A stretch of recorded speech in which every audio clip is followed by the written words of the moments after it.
Isso já aconteceu com você? Acordar no meio da noite com um pensamento incômodo que insiste em voltar como um vinil riscado? Aconteceu algo há anos, um erro no trabalho, uma briga, uma humilhação. E, por mais que tente enterrar, a lembrança bate na porta da sua mente como se fosse o hóspede que nunca aceita a pista. Por que o seu cérebro faz isso com você? Por que ele guarda as memórias ruins com tanto carinho, ou melhor, com tanta insistência, enquanto as coisas boas muitas vezes escorregam como sabão? Seja muito bem-vindo ao canal.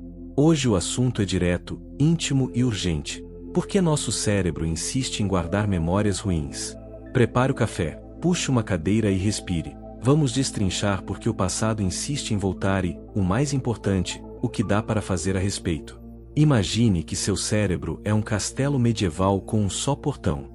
Nesse castelo vive um guarda chamado amígdala que grita loucamente cada vez que algo parece perigoso. Quando algo ruim acontece, a amígdala bate o tambor, acende as tochas e diz: guardar. Isso é importante, filhos, netos, entrem na muralha. E assim, o castelo não perde tempo em decorar os detalhes do perigo. Parece exagerado. Bem-vindo ao princípio da nossa sobrevivência. O cérebro prefere lembrar do que nos ameaça. Vamos por partes. Primeiro, memórias não são gravações perfeitas. Elas são reconstruções. Quando você lembra de algo, o cérebro está reconstituindo um quadro com fragmentos que sobraram, pedaços de som, cheiro, cor, emoção, e costurando tudo com suposições. A memória é criativa, não fotográfica. E uma das regras desse órgão roteirista é simples: a emoção dá tinta viva ao que será lembrado. Emoções fortes, especialmente medo, vergonha e tristeza, agitam um conjunto químico que grava mais profundamente. E é aqui que entra a mágica biológica. Tecnicamente, quem manda é um trio básico: a amígdala, o hipocampo e o córtex pré-frontal. Quando algo ameaça você, ou você pensa que algo ameaça, a amígdala solta um alarme químico. Adrenalina e cortisol, os famosos hormônios do estresse, correm pelo corpo e enviam sinais ao hipocampo, que é o responsável por consolidar memórias. O hipocampo organiza os fragmentos: onde você estava, quem estava com você, o cheiro do café, e grava o episódio com prioridade. Resumo rápido: emoção igual tinta indelével, neutralidade igual rascunho fácil de apagar. Nada pessoal, apenas bom senso evolutivo. Por que seria bom lembrar melhor das coisas ruins? Para nossos antepassados, recordar o lugar onde se encontrou um tigre dente de sabre era a diferença entre comer e ser comido. Nesse sentido, o viés de negatividade, a tendência de dar mais atenção e peso ao negativo, é uma adaptação evolutiva. Nosso cérebro foi programado para apostar na segurança antes da alegria. Errar evitando o perigo é menos custoso que errar confiando no risco.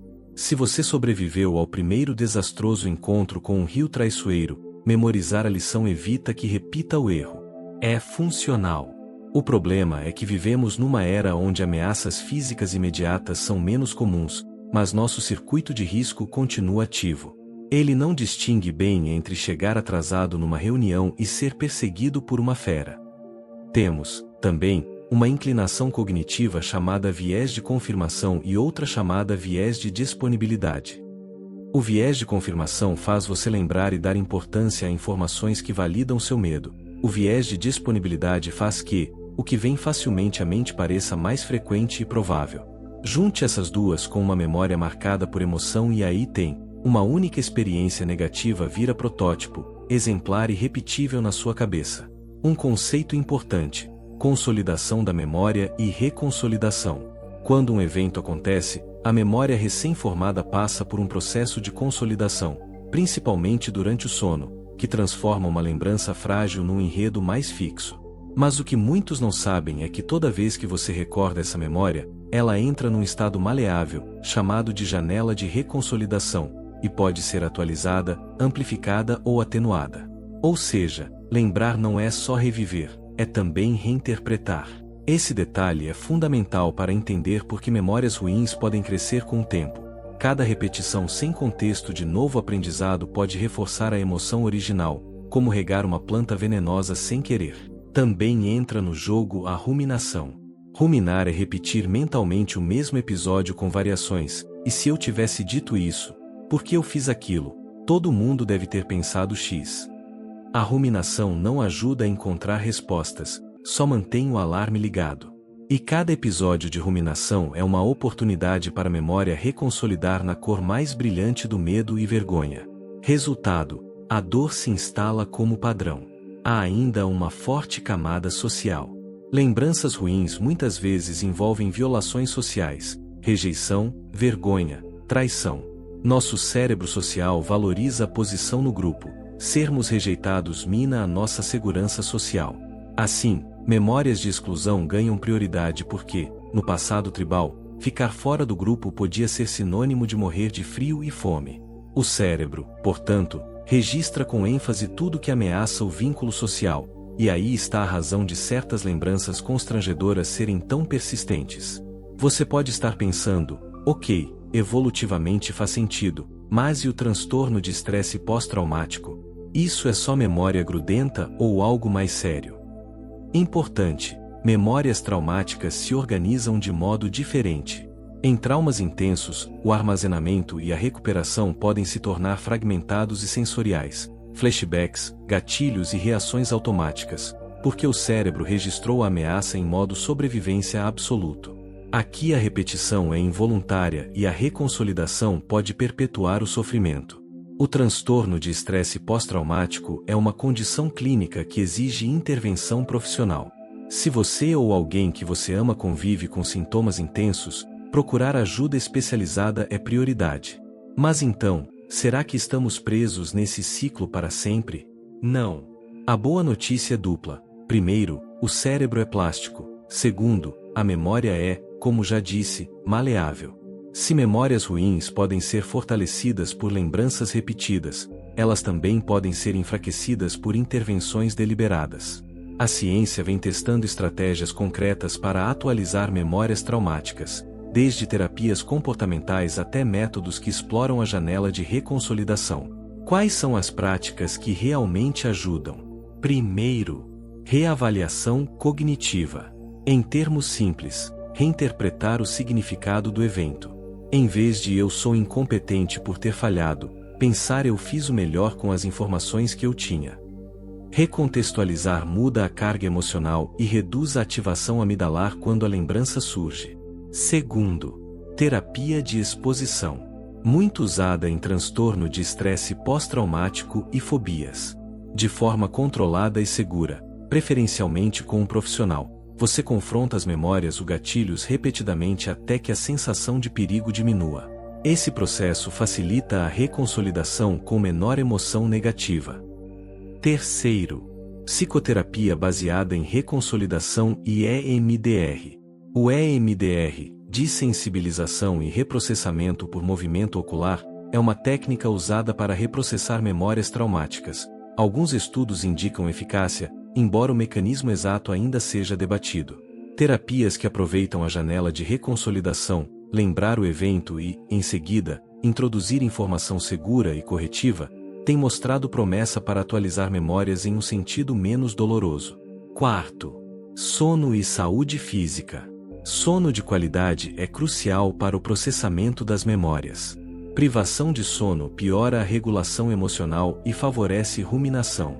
Exercício físico, alimentação balanceada e reduzir álcool e tabaco também ajudam a regular o eixo do estresse, cortisol, e a reduzir o impacto negativo de memórias fortemente emotivas. Quinto, escrita terapêutica e narrativa. Colocar a história no papel, detalhar emoções e finalizar com novos significados é uma forma prática de reescrever as memórias. Ao transformar um episódio confuso em narrativa coerente, você facilita a integração da memória sem as reações automáticas intensas. Sexto, apoio social.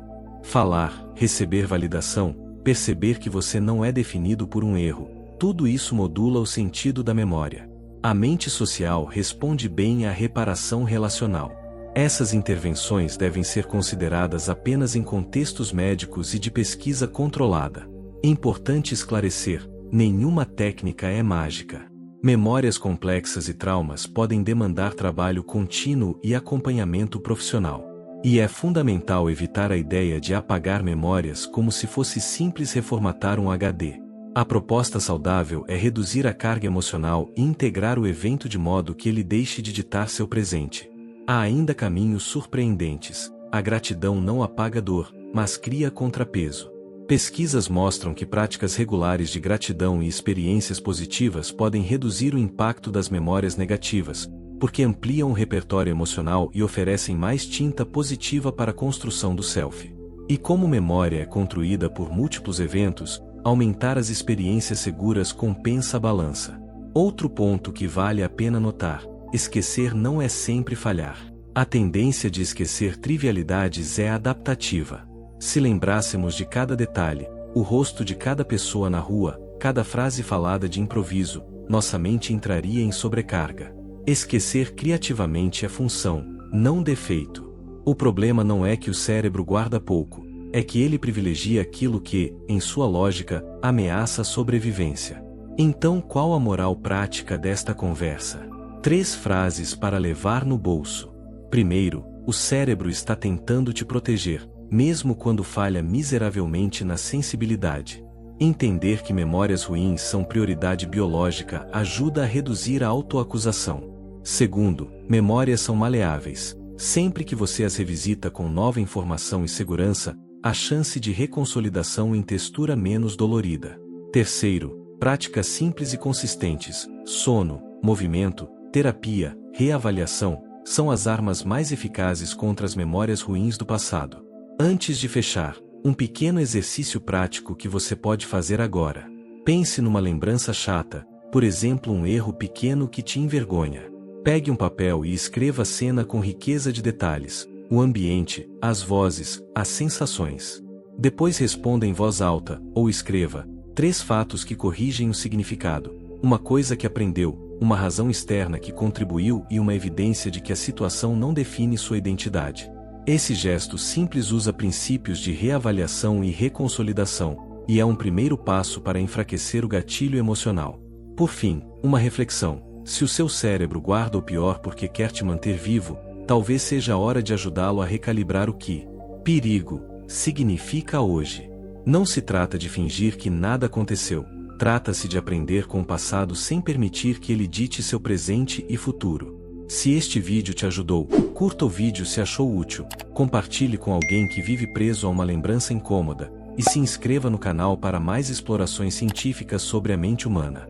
Obrigado por assistir, e lembre, sua memória pode doer, mas você tem ferramentas para transformá-la. Até o próximo vídeo.